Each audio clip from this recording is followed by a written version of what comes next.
Hey guys, it's Troy and Dale here from Hard Rock Rewind. Thanks again for tuning in for another reaction video. Now, we've just previously reacted to How You Call a Dream by The Warning live at the Pepsi Center in Mexico City in 2024. Now we're going to be reacting, giving our thoughts to the performance. Dale, that was the first time you'd seen it and heard it. I'd only heard a little bit before. What did you think of it? I think you always throw it to me first because, no, look, it was sick. It was, like the thing I enjoyed the most about the song was good.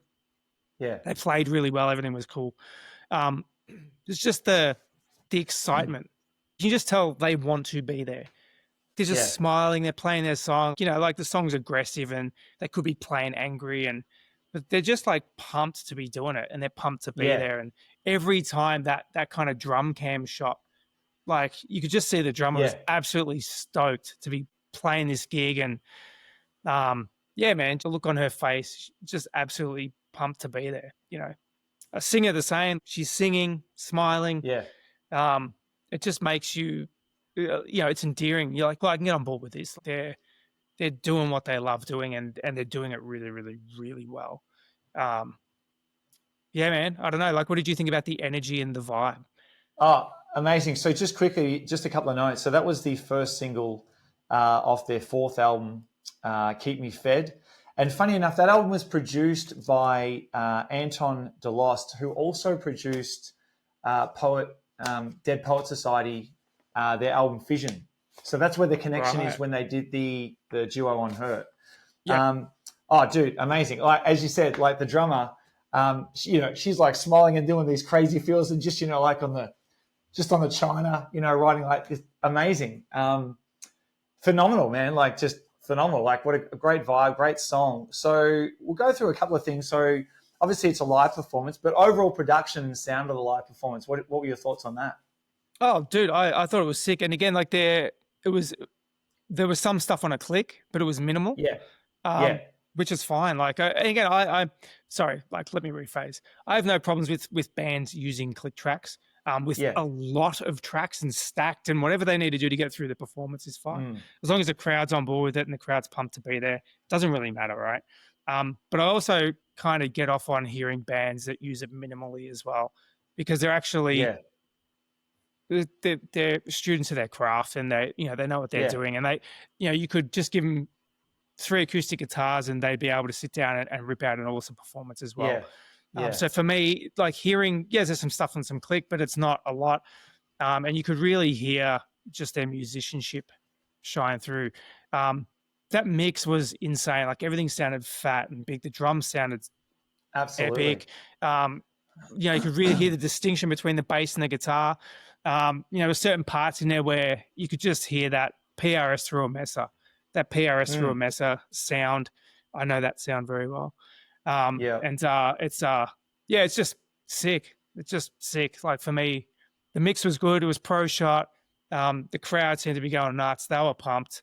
Man, production wise, huge ups from me, production wise for that.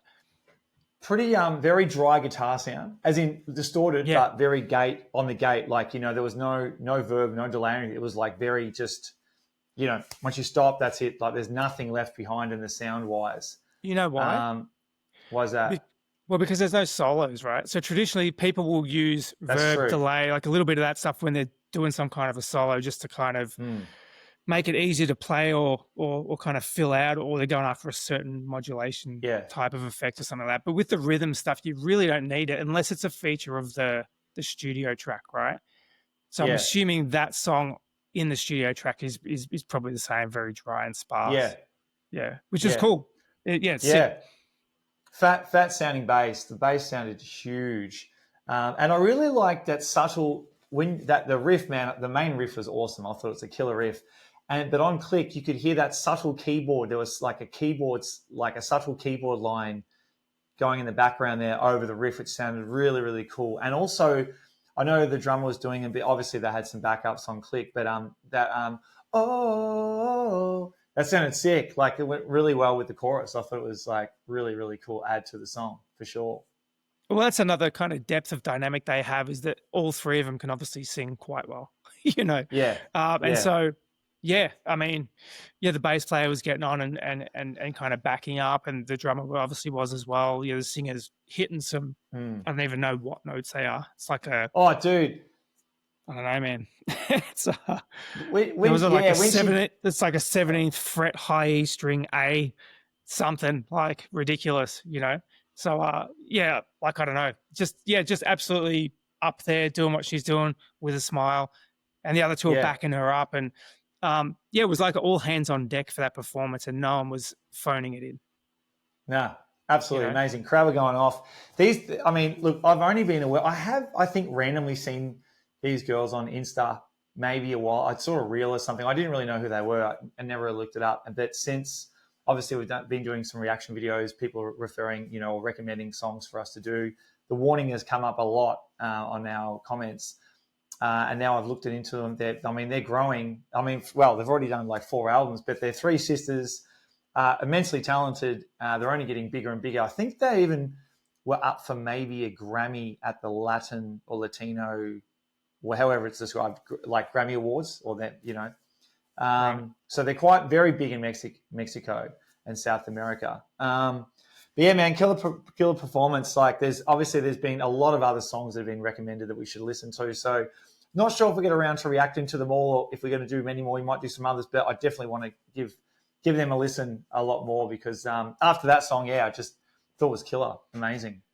Look, man, and again, so we, for people that don't know, you can go back through what we've done on our channel and so forth, but we haven't been doing this for a massive amount of time. No. Like it hasn't been that long. I think we've had the channel maybe 7 months. We didn't start doing reaction videos until pretty late in the piece, so we've only started doing it recently. But there are certain bands that you'll do a reaction video to or a review video to, and should they put out a new song, like you're gonna do it, right?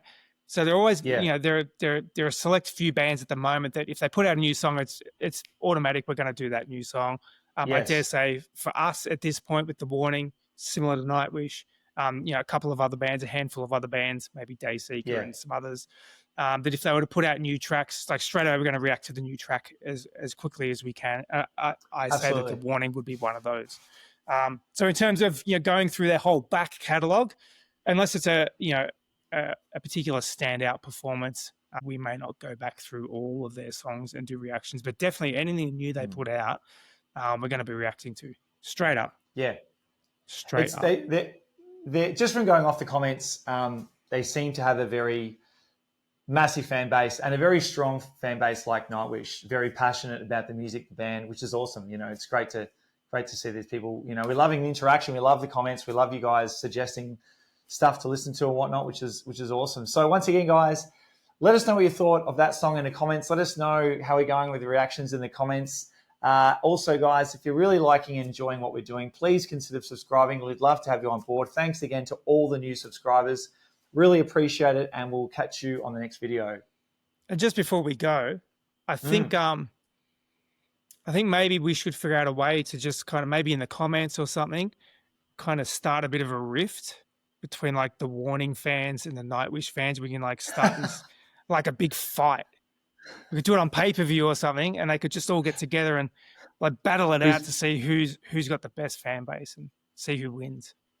Well, we could say like who. Well, I don't want to pit people together, but I reckon a good one would be who's a better singer, Floor or Daniela. So there we go, guys. We're going to open it up. I reckon that's a YouTube poll right there. Yeah, absolutely. Let us know what you think in the comments, guys. Thanks again. And we're going to step away from that. See you guys. See you guys. Have a good one.